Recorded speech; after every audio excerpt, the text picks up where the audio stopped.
Thank you. Whew. That was a surprise. Thank you so much for bestowing this honor upon me, and I want to thank everybody who made this possible, especially my Dean, Paula England, for nominating me in the first place, for my students for embracing my teaching approach, to my long-suffering wife, Dana, for her constant love and support, despite my tendency to rapidly respond to student emails during evenings, weekends, holidays, and maybe even the day of our wedding. We live at a time in which higher education faces unprecedented attacks from both within and without. Whether it's the arms of government clamping down on student and faculty expression, or the overzealous policing of speech and academic freedom in the classroom, we find ourselves in increasingly murky waters. It would seem that no matter what we do, somebody's going to take offense. Fortunately, I believe that my teaching philosophy, my approach, can provide a dose of sanity in this time seemingly devoid of it. From the first time I stepped into the classroom, I made a deliberate choice to avoid the culture wars altogether.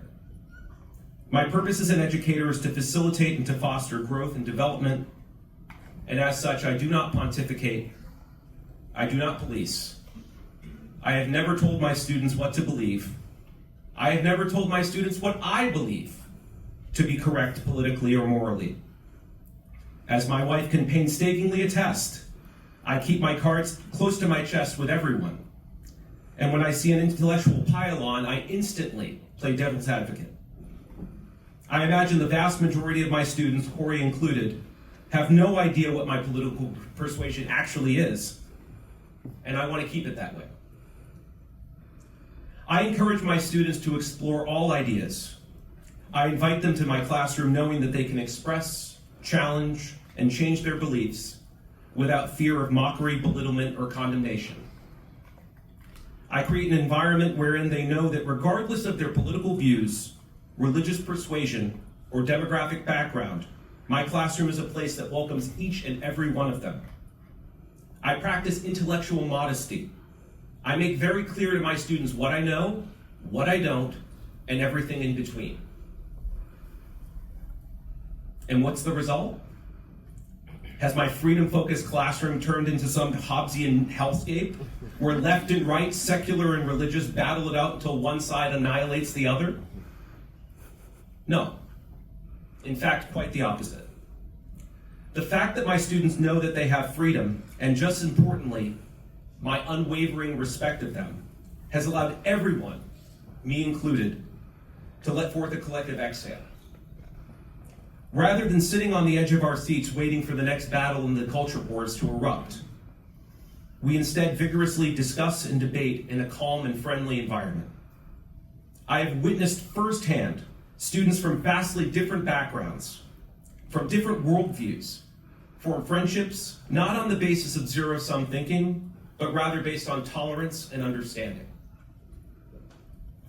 I'm not going to lie to you and say it's always sunshine and rainbows, because it's not.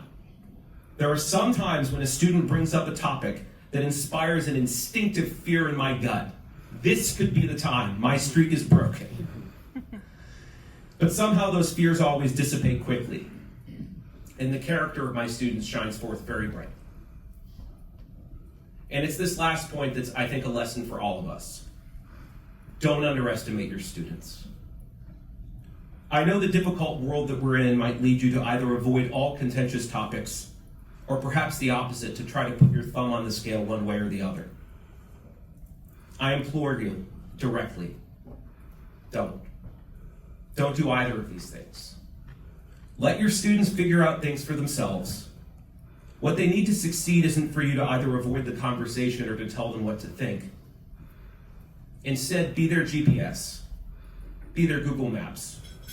Let them tell you where they want to go and help offer routes and suggestions to get them there. If they get lost, help them find their way. If you trust them, they'll trust you. And with that, I thank all of my students, past and present, for trusting me to be their GPS. Like Google Maps, I'm not always perfect. Once in a while, I'll lead you to a building that doesn't exist. But I'll never give up on you. And you surely haven't given up on me. You've helped to be my GPS too. You've shown me many new paths, many new ways to see the world.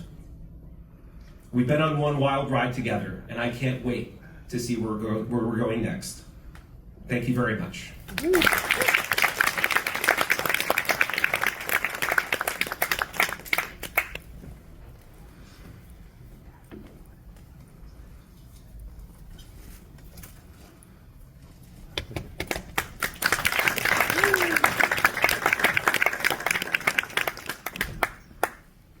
Congratulations.